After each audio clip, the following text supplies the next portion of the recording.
اللهم صل على محمد وعلى آل محمد كما صليت على إبراهيم وعلى آل إبراهيم إنك حميد مجيد. اللهم بارك على محمد وعلى آل محمد كما باركت على إبراهيم وعلى آل إبراهيم إنك حميد مجيد. سبحانك لا علم لنا إلا ما علمتنا إنك أنت العليم الحكيم. اللهم إني أعوذ بك من شر لساني وأعوذ بك من شر قلبي وأعوذ بك من شر سمعي. الحمد لله আল্লাহ রাব্বুল ইজ্জত ওয়াল জালাল দরবারে অসংখ্য অগণিত লাখ কোটি শুকর ও সুজুদ যে রব্বে কায়নাত আমাকে আপনাকে আমাদের সকলকে আল্লাহ তাআলার ঘর মসজিদে আসার বসার তৌফিক দান করেছেন। এই জন্য কালিমাতে শুকর আদায় করি আলহামদুলিল্লাহ। কোরআনে কারীমের নিসবতে আল্লাহ তাআলার সালাম কোরআনুল কারীম থেকে একটা আয়াতে কারীমা তিলাওয়াত করেছি, হাদিসে পাক থেকে একটি হাদিসে মুবারাকা পাঠ করেছি। আয়াত ও হাদিসকে সামনে রেখে কিছু কথা বলার শোনার যেন আল্লাহ তাআলা আমাদেরকে তৌফিক দান করেন, সকলে বলি আমিন। মুহতারাম হাজিরিন, গত সপ্তাহে আলোচনার শেষোক্তি ছিল ইলমে দ্বীন শিক্ষা করা আমাদের প্রত্যেক মুসলমানের উপর ফরজ। ইলমে দ্বীনের গুরুত্ব কি পরিমাণ তাও বলা হয়েছিল, ফজিলত কত তাও বলা হয়েছিল। একটা ফজিলত শেষ করছিলাম যে আল্লাহ তাআলা তালিবুল ইলমের খাতায় যে বান্দা নাম লিখাবে রব্বে কারীম তাকে এই পরিমাণ দুনিয়াতে মর্যাদা দিবে যে রহমতের ফেরেশতারা তাদের পালগুলো বিছিয়ে দিবে ওই তালিবুল ইলম যখন ফিরে যায়। সুবহানাল্লাহ। এটা যে শুধুই মাত্র মাদ্রাসায় যারা পড়ে তাদের জন্য খাস বিষয়টা কিন্তু এমন নয়। দ্বীনি ইলম অর্জন করার ক্ষেত্রে যে পেশার মানুষই হোক না কেন, আজকের এই দিনে মাশাআল্লাহ অনেক জায়গায় এরকম দেখা যায় নৈশ মাদ্রাসা, অর্থাৎ সারাদিন কর্মব্যস্ততায় সময় কাটানোর পর আবার রাতের কিছু অংশে মাগরিবের পর থেকে ধারাবাহিকভাবে কোরআন এবং হাদিস সুন্নাহ বিষয়ক ক্লাস করে একদল পড়া একদল পড়ে। এই যে একটা প্রতীক্ষা আগ্রহ উদ্দীপনা তৈরি হয়েছে আমাদের দেশে, বেশ প্রশংসনীয়। ওই লোকগুলো তালিবুল ইলম, অর্থাৎ শিক্ষার উদ্দেশ্যে যিনি সফরে বের হয়েছেন তিনি তালিবুল ইলম। শুধুই মাত্র ওই 10 বছর থেকে নিয়ে 15-20 বছর বয়সের মধ্যে তালিবুল ইলম এই সংজ্ঞা সীমাবদ্ধ নয়, মৃত্যু পর্যন্ত তালিবুল ইলমের সংখ্যা অব্যাহত থাকে। এই জন্য বলেছিলাম যে আজকে থেকে প্রতিজ্ঞাবদ্ধ হওয়া প্রতিদিন কিছু না কিছু হলেও, একটা হাদিস হলেও শিখব ইনশাআল্লাহ, একটা কোরআনে কারীমের অর্থ হলেও শিখব ইনশাআল্লাহ, বুঝার চেষ্টা করব, একটা মাসআলা হল করার চেষ্টা করব। নামাজ পড়ছি 60 বছর যাবত অনেক মাসআলা জানা আছে, আবার অনেক মাসআলা জানা নেই। একটা করে হলেও প্রতিদিন একটা মাসআলা শেখার চেষ্টা করব। শিখার অনেক ব্যবস্থাপনা আছে, উম্মতের উলামায়ে কেরাম আছেন, মসজিদের ইমাম মুয়াজ্জিন আছেন, মাদ্রাসার শিক্ষকগণ আছেন। এছাড়াও আলহামদুলিল্লাহ যুগের বিবর্তনে আধুনিক যুগের মাধ্যমে অনলাইন ভিত্তিক অনেক পড়াশোনা পাওয়া যায়, এখন অনলাইনে অনেক ক্লাসও পাওয়া যায়। আগ্রহ করলে উপায়ের অভাব হয় না, আমার তলব করার আগ্রহ থাকতে হবে। আল্লাহ তাআলা আমাদের সবাইকে কবুল করুন, আমিন। ওয়াইন্নাল মালাইকাতা লাতাদউ আজনিহাতাহা লিওয়াজহি তালিবিল ইলম, ফেরেশতারা রূহের পাল বিছিয়ে দেয়। প্রত্যেক বিপিনিকা গভীর সমুদ্রের মাঝ পর্যন্ত ওই তালিবুল ইলমের জন্য ইস্তিগফার করে। সুবহানাল্লাহ। এটা আমার জন্য সৌভাগ্য একটা কথা যে আমি আল্লাহ তাআলার দ্বীন শেখার জন্য নিজেকে উৎসর্গ করে দিলাম, আর আমার জন্য আল্লাহ তাআলার সমস্ত মাখলুক ইস্তিগফার করে। সুবহানাল্লাহ। এর থেকে দুনিয়াবি বড় সৌভাগ্য আর কি হওয়া যায়, আর কি দরকার? আখিরাতের পুরস্কার তো সেটা আমার জন্য অপেক্ষমান। দুনিয়াতে যদি এটা আল্লাহ তাআলা দেন, এটা তো চিন্তা বাকি রাখে না, বা কথা বলারও বাকি রাখে না যে আখিরাতে ইনশাআল্লাহ আমার জন্য কি অপেক্ষা করছেন যদি প্রকৃত তালিবুল ইলম আমি হতে পারি, আমলি তালিবুল ইলম। আল্লাহ তাআলা আমাদের সকলকে দ্বীনি ইলম বুঝার আমল করার তৌফিক দান করুন, আমিন। মুহতারাম হাজিরিন, কোরআনে কারীমের যে আয়াত এবং হাদিস তেলাওয়াত করেছি, গত সপ্তাহের বিষয়বস্তুর মধ্যে একটা দোয়া আমি পাঠ করেছিলাম, আপনাদের মনে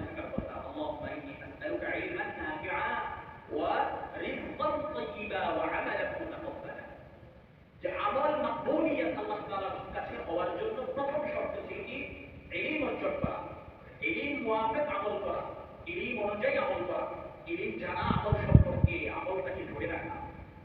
দ্বিতীয় শব্দ হচ্ছে হালাল হারাম, এটাকে বোঝা মানা। হালাল হারামের বিষয়টা বহু বিস্তৃত একটা বিষয়, ইনশাআল্লাহ বেশ কয়েক সপ্তাহ যাবত এটা আলোচনা হবে ইনশাআল্লাহ। একটু বিস্তারিতই আলোচনা করার চেষ্টা করবো ইনশাআল্লাহ। যে হালাল এবং হারাম, আল্লাহ তাআলা যে বিধানগুলোকে আমাদের জন্য হালাল করেছেন তা স্পষ্ট হালাল। আবার এমন কিছু বিধিবিধান আমাদের সামনে আছে যেগুলো আমাদের জন্য পালন করা বৈধ নয়, বিরত থাকা আমাদের জন্য আদেশ, সেগুলো হারাম। এজন্য হালাল হারাম বিষয় কিছু বললি, এক নাম্বার বলি আল্লাহ তাআলা যা হালাল করেছেন স্পষ্ট রূপে তা হালাল, রব্বুল আলামিন যা হারাম করেছেন তা আবার স্পষ্ট রূপে হারাম। সিলসিলাতুস সহিহা একটা হাদিসের কিতাব আছে, আল-বানি রাহমাতুল্লাহি আলাইহি, সেখানে হাদিস এনেছেন মা আহাল্লাল্লাহু হালালাহু মা আহাল্লাল্লাহু ফি কিতাবিহি ফাহুয়া হালাল। আল্লাহ তাআলা তার কিতাবে যে সমস্ত বিধানগুলোকে আমাদের জন্য, মানুষের জন্য হালাল করেছে তা হালাল। ওয়া মা হারামা ফি কিতাবিহি ফাহুয়া হারাম। আবার রব্বুল আলামিন যে বিষয়গুলোকে, যে বিধানগুলোকে আমাদের জন্য হারাম করেছে স্পষ্ট রূপে তা হারাম।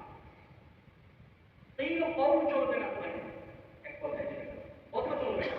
আল্লাহ বলেছেন এটা হালাল তো এটা হালাল, রব্বুল আলামিন বলেছেন এটা হারাম তো এটা হারাম। কেমন হালাল আর কেমন হারাম? দুই নাম্বার বলেছি, মনে রাখা যায় আল্লাহ তাআলা যে বস্তুটাকে হালাল করেছেন কোন মানুষের সাধ্য নাই ওই বস্তুটাকে হারাম সাব্যস্ত করা।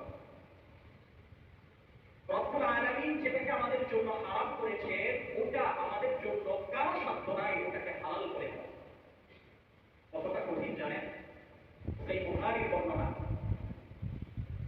এত কঠিন বিষয়টা যে রাসূল আল্লাহ তাআলার হালাল আর হারামের উপর হালালকে হারাম করতে পারবে না, হারামকে হালাল করতে পারবে না।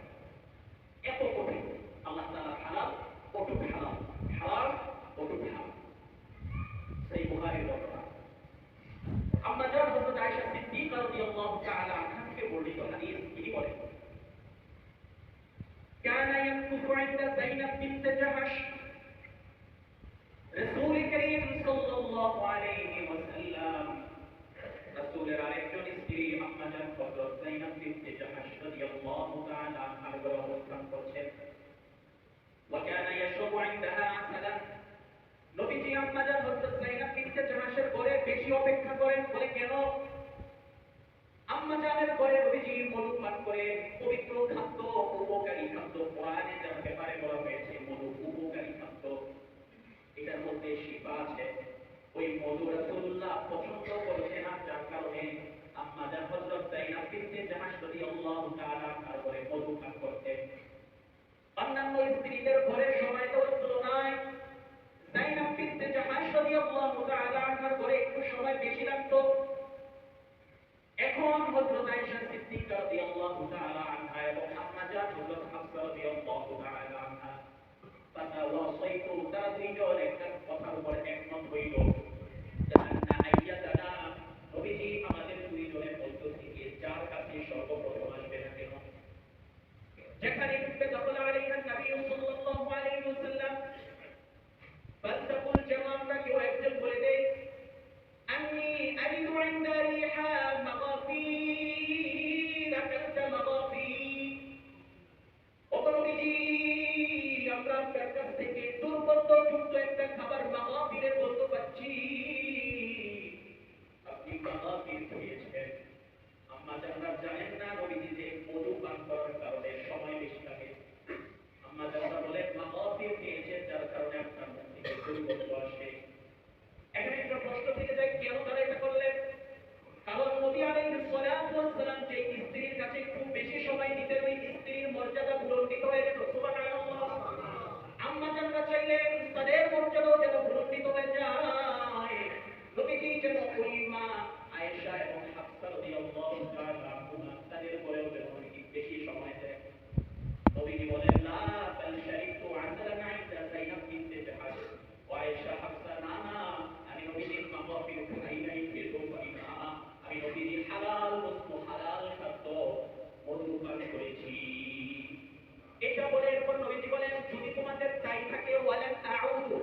জনসচেতন মানুষ আমার কেউ মুসলিম হয় না। আমি আপনাদের কাছে প্রশ্ন রাখতে চাই, গান শোনা হালাল না হারাম?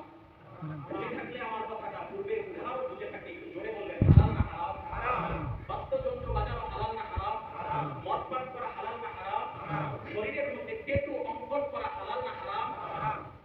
আকারকে বিকৃত করা, মানুষের এত সুন্দর জীবনকে বিকৃত করা হালাল না হারাম? আমরা সবাই জানি, কিন্তু তারপর এগুলো এমন ভাবে পালন করি যেন মনে হয় এগুলো হারাম।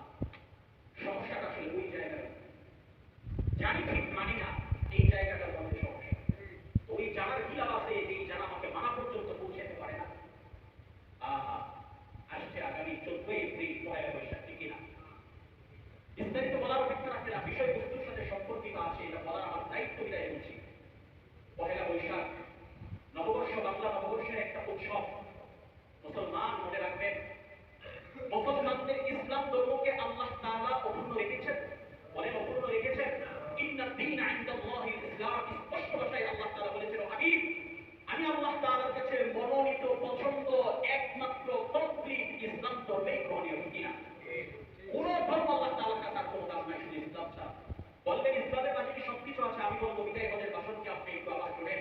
আল-ইয়াওমা আকমালতু লাকুম দীনাকুম ওয়া আতমামতু আলাইকুম নি'মাতি ওয়া রাদিতু লাকুম আল-ইসলাম দীনা। নবীজি বলেছেন, আল-ইয়াওমা আকমালতু লাকুম দীনাকুম, আল্লাহ তাআলা বাণী, নবী আপনি জানিয়ে দিন, আজ আমি তোমাদের ইসলামকে পরিপূর্ণ করে দিয়েছি। সুবহানাল্লাহ। উৎসব লাগবে তোমার, আমি আল্লাহ তাআলা দুইটি উৎসব দান করেছি। আরো উৎসব লাগবে, আমল করতে মনে চায়, আমি আল্লাহ তাআলা শবে কদর দিয়েছি, শবে বারাত দিয়েছি, রমাদান দিয়েছি। আর কি লাগবে মুসলমান? তারপর আমাদের কাছে এগুলো ভালো লাগে না। তাহলে ভালো লাগে কি? ও বিজাতীয় ধর্মের উৎসব আমাদের কাছে ভালো, ঠিক কিনা?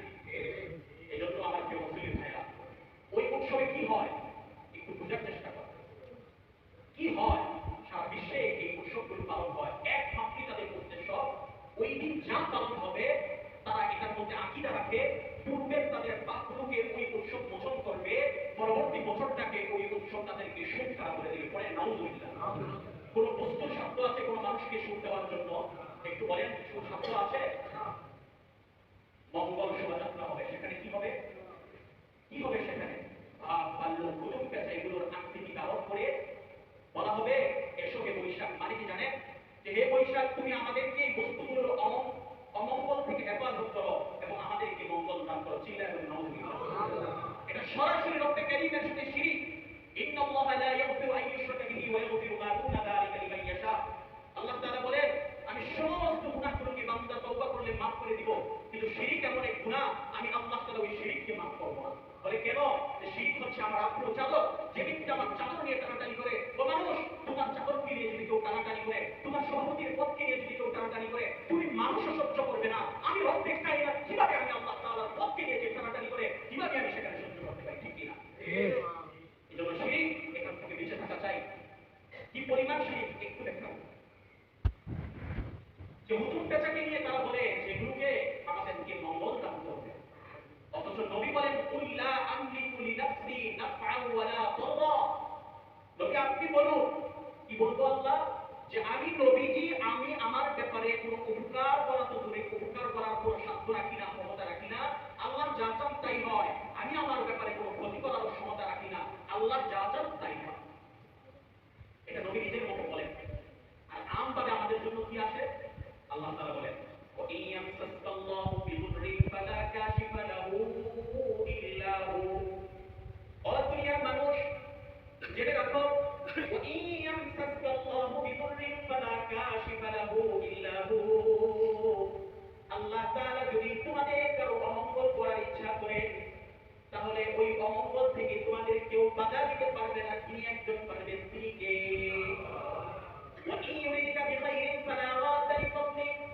আবার আল্লাহ তাআলা বলেন, আমি আল্লাহ তাআলা যদি তোমাদের কারো ব্যাপারে কল্যাণ করতে চাই, শুভময় কিছু দিতে চাই, তোমাদের কারো সাধ্য নাই আমার ওই কল্যাণকে, আমার ওই উপকারী বিষয়টাকে সরিয়ে দেবা। কারো সাধ্য নাই। আল্লাহ তাআলা বলেন, আমি যাকে ইচ্ছা তাকে কল্যাণ দান করি, আবার যাকে ইচ্ছা আমি আল্লাহ তাআলা তার অমঙ্গল দান করি। জামে তিরমিজি বর্ণনা 2516 নম্বর হাদিস। রাসূলুল্লাহ সাল্লাল্লাহু আলাইহি ওয়াসাল্লামের সাহাবী হযরত আব্দুল্লাহ ইবনে আব্বাস রাদিয়াল্লাহু তাআলা আনহু থেকে বর্ণিত, তিনি বলেন, قال كنت خلف رسول الله صلى الله عليه নবীজি সাল্লাল্লাহু আলাইহি ওয়াসাল্লামের সাথে একটি সফরে ছিলাম। ওই মুহূর্তে নবীজি একজন গোলামকে ডাকে বলেন, ইয়া গোলাম, ও যুবক, ইন্নী উআল্লিমুকা বিকালিমাতিন, আমি তোমাকে কিছু বাক্য উপদেশ দিতে চাই, কিছু উপদেশ আমি তোমাকে শোনাতে চাই, শেখাতে চাই। কি উপদেশ? বলে, ইহফাযিল্লাহ, তুমি আল্লাহ তাআলার দ্বীন ধর্মকে, আল্লাহ তাআলা যে বিধানগুলো তোমার আমার উপর দিয়েছেন, ওই বিধানগুলো তুমি পালন করবে, তাহলে আল্লাহ তাআলা তোমাকে হেফাজত করবে। দুই নম্বর উপদেশ নবীজি সাল্লাল্লাহু আলাইহি ওয়াসাল্লাম দেন, মানব জীবনে অনেক কিছু প্রয়োজন হয়, ঠিক কিনা? আমাদের মানব জীবনে অনেক কিছু প্রয়োজন হয়। নবীজি বলেন, ইদা সাআলতা ফাসআলিল্লাহ, তোমার যদি কিছু চাইতে হয়, কিছুর প্রয়োজন হয়, তাহলে তুমি চাও একজনের কাছে, তিনি কে? আল্লাহ তাআলা বলেন, যদি তোমার যদি তোমার সাহায্যের প্রয়োজন হয়, ফাস্তাইন বিল্লাহ, আল্লাহ তাআলার কাছে সাহায্য চাও। এরপর যে কথাটা নবীজি বলেন, ওয়া'লাম, ও মানুষ শুনে রাখো, আমার উম্মতের দল জেনে রাখো, আন্নাল উম্মাতা লাউ ইজতামাআত আন ইয়ানফাউকা বিশাইইন, যদি তোমার কোনো উপকার করার জন্য, কোন মানুষকে যদি উপকার করার জন্য একটা মাঠের মধ্যে পুরো উম্মত জাতি একত্রিত হয়ে যায়, নবী বলেন, লাম ইয়ানফাউকা ইল্লা বিশাইইন ক্বাদ, আল্লাহ তাআলা তোমার জন্য যতটুকু লিপিবদ্ধ করে রেখেছে উপকার, ততটুকুই উপকার তারা করতে পারবে। সুবহানাল্লাহ। অর্থাৎ জাতি একত্রিত হয়ে যায়, বলে তারা উপকার ততটুকুই করতে পারবে যতটুকু উপকার করার ক্ষমতা আল্লাহ তাআলা দান করেছে। কি বুঝা যায়? ক্ষমতা কার কাছে আছে? কার কাছে ক্ষমতা? আল্লাহ তাআলা আবার বলেন, যদি তারা ওয়ালা ইয়াদুরুকা বিশাই, যদি তারা কেউ তোমার ক্ষতি করার জন্য ওয়ালাউ ইজতামাউ, পুরো জাতি একত্রিত হয়ে যায়, তোমাকে ক্ষতি করে দিয়েছে, এর থেকে বেশি এক আকুল ক্ষতি তোমার করতে পারবে না। এজন্য আমার প্রিয় মুসলমান ভাইরা, তাওয়াক্কুল করতে হবে একজনের উপর, তিনি কে? জয় বলুন, তিনি কে? আমাদের সুখ দেবার মালিকও তিনি। যদি বিপদ আসে, তাও তার পক্ষ থেকে আসে, আল্লাহ তাআলা কোনো মানুষের স্বার্থ নাই। এজন্য যত বেহায়াপনার বেলাল্লাপনার উৎসব আসুক না কেন, আমি মুসলমান, আমার দাবি কি হবে? কোরআন বলে দেয়, কোরআন ওয়াল্লাযীনা লা ইয়াশহাদুনা যুর ওয়া ইযা মাররু বিল-লাগহি মাররু কিরামা। আমি ইমানদার, ঠিক কি না? আমরা ইমানদার না সবাই? ইমানদার। ইমানদারের গুণ কি হবে? কোরআন বলে, সূরা 19 নম্বর পারার 5 নম্বর পৃষ্ঠা, কোরআন বলে, ওয়াল্লা সূরা ফুরকান, ওয়াল্লাযীনা লা ইয়াশহাদুনা যুর ওয়া ইযা মাররু বিল-লাগহি মাররু কিরামা। যে যারা ইমানদার হবে তাদের গুণাবলী এটা হবে, যখন কোন বেহায়াপনার বেলাল্লাপনা দেখবে, পাশ কেটে তারা চলে যাবে। মঙ্গল শোভাযাত্রা হবে ঠিক, কিন্তু কোন মুসলমান সেই মঙ্গল শোভাযাত্রা অংশগ্রহণ করতে পারে না, ঠিক কি না? এটা যদি আপনি না মানেন আপনার বিষয়, বলার দায়িত্ব কার? কোরআন বলেছে, সেটা আমি আপনাকে শোনাইলাম, কিন্তু মানা না মানা তো আপনার বিষয়, ঠিক কি না? ওয়াইদা মাররু বিল-লাগহি মাররু কিরামা, পাশ কেটে চলে যাবে তারা। শুধু মঙ্গল শোভাযাত্রা নয়, অমুসলিমদের যত উৎসব আছে সেখানে কোনো মুসলমান ইচ্ছাকৃতভাবে সেখানে তারা উপস্থিত হতে পারবে না। এই আয়াতের তাফসীরে কুরতুবীর মধ্যে এসেছে, বিশ্বাস না হলে আপনারা খুলে দেখতে পারেন। তাফসীরে কুরতুবীর মধ্যে স্পষ্ট ইমাম কুরতুবী রাহমাতুল্লাহ আলাইহি বলেছেন, হিয়া আ'য়াদুল মুশরিকিন, অর্থাৎ মুশরিকদের, অমুসলিমদের কোন উৎসবে কোনো মুসলমান ইচ্ছাকৃতভাবে সেখানে উপস্থিত হতে পারবে উৎসব পালন করার জন্য।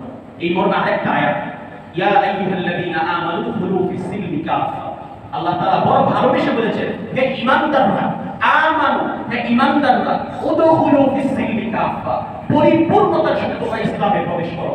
কেন? তাফসীরে উসমানীর মধ্যে এসেছে, ইসলামের প্রথম যুগে কিছু ইহুদি ধর্ম থেকে ইসলাম ধর্মে প্রবেশ করার পর, এরপর তারা তাদের পূর্বের ধর্ম ইহুদি ধর্মের বিভিন্ন অনুষ্ঠান, তাদের শনিবারের উৎসব, ছুটির দিন, তারা এগুলো পালন করত।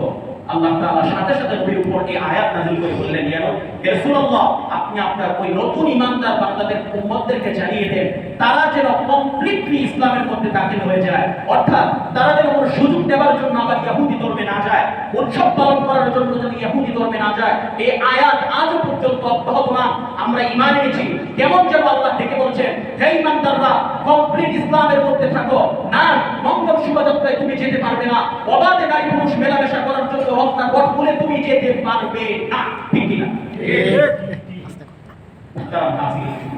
আল্লাহ তাআলার বিধান মানলে সহজ, না মানলে অনেক কঠিন। যদি মানার মাত্রায় আমি শুনতে পারি তাহলে এটা অনেক সহজ। আমি মুসলমান, কেন আমি যাব? হ্যাঁ, আমি পালন করবো। কিভাবে পালন করবো?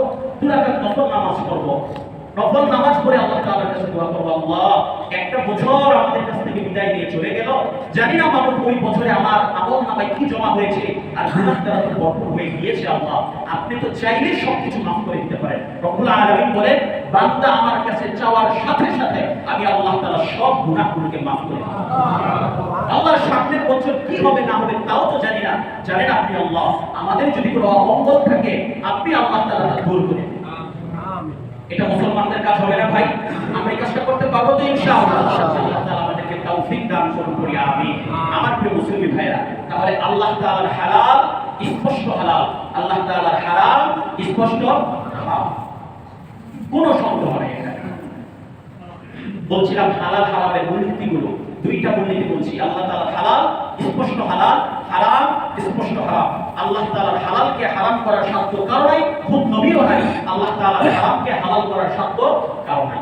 3 নাম্বার মূলনীতি, নবী সাল্লাল্লাহু আলাইহি ওয়াসাল্লাম উম্মতের জন্য যেই বস্তুকে হালাল করেছে তা স্পষ্ট হালাল, যেই বস্তুকে আমাদের জন্য হারাম করেছে তাও হারাম। বলে কেমন হারাম?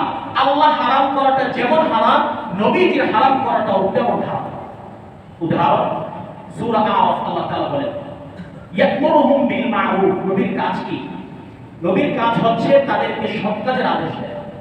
ওয়া ইয়ানহাউনা আনিল মুনকার, এবং তাদেরকে অমঙ্গল থেকে, অকল্যাণ থেকে, অসৎ কাজ থেকে নবীজি বিরত রাখেন, দাওয়াত দেন। ওয়া ইউহিল্লু লাহুমুত তাইয়্যিবাত, এবং তাদেরকে উত্তম বস্তুসমূহগুলোকে তাদের জন্য হালাল সাব্যস্ত করেন। ওয়া ইউহাররিমু আলাইহিমুল খাবাইস, অনুত্তম যেগুলো, ময়লাযুক্ত যেগুলো, শরীয়তের অপছন্দনীয় বস্তু যেগুলো, নবীজি সেগুলো তার উম্মতের জন্য হারাম করেন। সুবহানাল্লাহ, এটা রহমত, আমার আপনার জন্য রহমত। আল্লাহ তাআলা বলেছেন, ওয়া আরসালনাকা ইল্লা রাহমাতান লিল আলামিন, আমি নবী আপনাকে গোটা জগৎবাসীর জন্য রহমত স্বরূপ বানিয়েছি। এটাও একটা রহমতের বহিঃপ্রকাশ যে নবীজি বুঝে বুঝে উম্মতের জন্য ভালো বস্তুগুলোকে হালাল করে দিয়েছে আর খারাপ বস্তুগুলোকে আমাদের জন্য হারাম করে দিয়েছে। যদি নবীজি তা না করতেন, আমার প্রিয় মুসলমান ভাইরা, আজকে আমরা নির্দ্বিধায় পড়েছিলাম কোনটা মানবো কোনটা মানবো না, কোন খাদ্যটা খাবো কোন খাদ্যটা খাবো না। কিন্তু আমার প্রিয় হাবিব নবী মুহাম্মদুর রাসূলুল্লাহ সাল্লাল্লাহু আলাইহি ওয়াসাল্লাম শুধুই মাত্র উম্মতের কান্ডারি হয়ে আল্লাহ তাআলার পক্ষ থেকে আদেশপ্রাপ্ত হয়ে নবীজি আমাদের জন্য খিদমত করেছেন। বলছিলাম নবী সাল্লাল্লাহু আলাইহি ওয়াসাল্লাম আমাদের জন্য যা হালাল করেন তা হালাল, আমাদের জন্য যা হারাম করেন তা হারাম। কিন্তু বড় দুঃখ নিয়ে আজকে বলতে হয়, আমাদের এই সিরিজে আজকে একদম লোক বের হয়েছে যারা বলে শুধু কোরআন মানি হাদিস মানি না, আছে না নাই? আপনারা যে থাকলে বলেন আছে না নাই? আমি বলি তার কথার উদ্দেশ্য হচ্ছে সে কোরআনও মানে না। বলে কেন? আরে কোরআন যার উপর এসেছে তুমি তাকে মানো না, কিন্তু তার উপর যা এসেছে সেই কোরআন মানো, এটা তো দুষ্টামি ছাড়া কিছুই হতে পারে না, ঠিক না? এই কথাও নবীজি ভবিষ্যৎবাণী করে গিয়েছেন।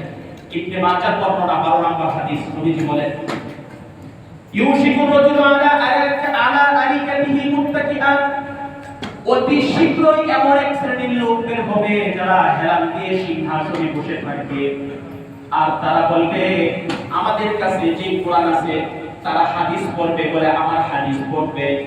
হাদিস পড়ে কি বলবে? জরুরি উম্মত বলবে বাইনানা ওয়া বাইনাকুম কিতাবুল্লাহি আযজা ওয়া জাল্লা, না না আমাদের কাছে তোমাদের কাছে আল্লাহ তাআলার কিতাব কোরআন আছে, কোরআনে যা হালাল করা হয়েছে ইস্তাহলালনা তা আমরা হালাল মানি, ওয়া মা হারামনা কোরআনে যা হারাম করা হয়েছে হারামনা তাকে আমরা হারাম মানি।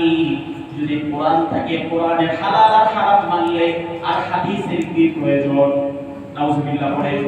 এবার নবীজি বলেন, আলা ওয়া ইন্না, ও আমার উম্মত জেনে রাখো, সাবধানে এই কথা তোমরা বলবে না কখনো, আমি নবীজি শরীয়তের মধ্যে যা হালাল করেছি এবং যা হারাম করেছি মা হারামাল্লাহ, আমি নবীজির শরীয়তের হালালগুলো আল্লাহ তাআলার হারামের হালালের মতো, আমি নবীজির শরীয়তে যা হারাম করেছি তাও আল্লাহ তাআলার হারামের সমতুল্য।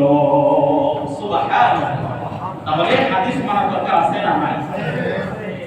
হাদিস যদি আমি না মানি, আমি কোরআনকে পরিপূর্ণতার সাথে মানতে পারবো না। ঠিক না? ঠিক না? হাদিসগুলোই তো ভাই কোরআনের ব্যাখ্যা তাফসীর। হাদিস না মানলে কিভাবে কোরআন বুঝবেন আপনি? আপনি কোরআনটা বুঝবো কিভাবে? কোরআনের মানি বুঝবো কিভাবে? তাদাব্বুর অর্জন করবো কিভাবে? এজন্য আমাদেরকে হাদিস মানতে হবে। আল্লাহ তাআলা আমাদের সবাইকে কোরআন সুন্নাহ মোতাবেক জীবন পরিচালনা করার তৌফিক দান করুন। আমিন।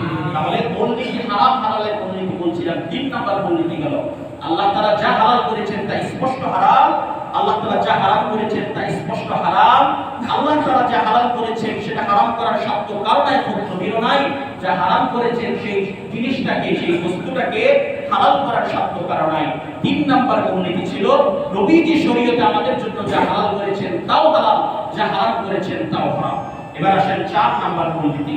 শরীয়তের এমন কিছু বস্তু আছে যেগুলি স্পষ্ট হারাম, আবার এমন কিছু বস্তু আছে স্পষ্ট হারাম।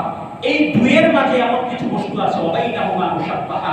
বুখারীর বর্ণনা 52 নম্বর হাদিস, নবীজি বলেন আল হালালু বাইয়িন, হালাল স্পষ্ট, ওয়া হারামু বাইয়িন, হারাম স্পষ্ট, ওয়া বাইনাহুমা মুশাব্বাহা। এই দুইয়ের মাঝে আবার কিছু বিষয় আছে, এই দুইয়ের মাঝে কিছু বিষয় আছে যেই বিষয়গুলো হচ্ছে সন্দেহপূর্ণ বিষয়। কি পূর্ণ বিষয়? সন্দেহপূর্ণ বিষয়। ওঠে কি ওঠে না? আমরা জানি গান বাদ্য সুদ খাওয়া সব এগুলো হারাম। আবার যে গরুটা আল্লাহ তাআলার নামে কুরবানি করা হয়, যে পশুটাকে আল্লাহ তাআলার নামে জবাই করা হয়, সেটা আমাদের জন্য ভক্ষণ করা হারাম। কিন্তু এই দুয়ের মাঝে আবার কিছু জিনিস আছে, কিছু বিধান আছে যেগুলোর ব্যাপারে আমাদের মাঝে মাঝে মাঝে প্রশ্ন আসে, হুজুর এই বিষয়গুলো কি পালন করব? পালন করা কি আমাদের জন্য বৈধ হবে না অবৈধ হবে? নবীজি বলেন ফামানিত্তাকাল মুশাব্বাহা, এই মুশাব্বাহা সন্দেহপূর্ণ বিষয়গুলো থেকে যে মুসলমান নিজেকে বিরত রাখবে, সে কি করল? যে সে ইস্তাগলা লিদীনিহি লিদীনিহি ওয়া ইরদিহি, সে তার ধর্মকে এবং নিজের সম্মানকে সে হেফাজত করল। সুবহানাল্লাহ। আল্লাহ তাআলা এর বিনিময়ে তাকে মর্যাদায় বুলন্দিত করবেন। কিন্তু যদি কেউ এই সন্দেহপূর্ণ বিষয়গুলোর মধ্যে পড়ে যায়, ওয়ামান ওয়াকা ফিল মুশাব্বাহাত, নবীজি একটা উদাহরণ দিয়েছে, উদাহরণটা বলছি যে কারাই, ওই রাখালের ন্যায়। কেমন রাখালের ন্যায়? যেই রাখাল গরুগুলো সে লালন পালন করে, ওই ক্ষেতের পাশে, যেই ক্ষেতের চারদিকে একজন বাদশার সীমানা রয়েছে। আপনারা বুঝে থাকলে বলবেন তো, গরু কি সীমানা বুঝে? গরু সীমানা বুঝবে? আমি গরুকে ঘাস খাবারের জন্য এমন একটা জায়গায় দিয়ে আসলাম, যেই জায়গার শেষাংশে বাদশার জায়গা শুরু হয়ে গিয়েছে। এখন গরু চাইলে তো বাদশার জায়গাতে গিয়ে আবার মুখ দিবে, ঠিক কিনা? আল্লাহ তাআলা, নবীজি বলেন যে শরীয়তের হালাল আর হারামগুলোই হচ্ছে আল্লাহ তাআলার বাদশাহিত্বের সীমানা, আল্লাহ তাআলার সীমানা। ওই সীমানা থেকে গণ্ডি পেরিয়ে যাওয়াটাই হচ্ছে সন্দেহপূর্ণ বিষয়। কেউ যদি সন্দেহপূর্ণ বিষয়ের মাঝে লিপ্ত হয়ে যায়, সে আল্লাহ তাআলার হালাল আর হারাম থেকে বের হয়ে অর্থাৎ বাদশাহিত্বের সীমানার মধ্যে চলে যায়। আল্লাহ তাআলা আমাদেরকে শুধুই মাত্র হালালগুলোকে পালন করার তৌফিক দান করুন, হারাম থেকে বিরত থাকার তৌফিক দান করুন, সন্দেহপূর্ণ বিষয়গুলো থেকেও বিরত থাকার তৌফিক দান করুন। আমিন। মুসলমান ভাইরা আমার, যতটুকু আলোচনা করলাম এর থেকে সহিহ সমাজ আমাকে আল্লাহ তাআলা আমাদের সকলকে বুঝার এবং আমল করার তৌফিক দান করুন। আমিন। বাকি আলোচনা ইনশাআল্লাহ ধারাবাহিকভাবে আগামী সপ্তাহে হবে হালাল হারাম সম্পর্কে। ওয়া আখিরু দাওয়ানা আলহামদুলিল্লাহি রাব্বিল আলামিন।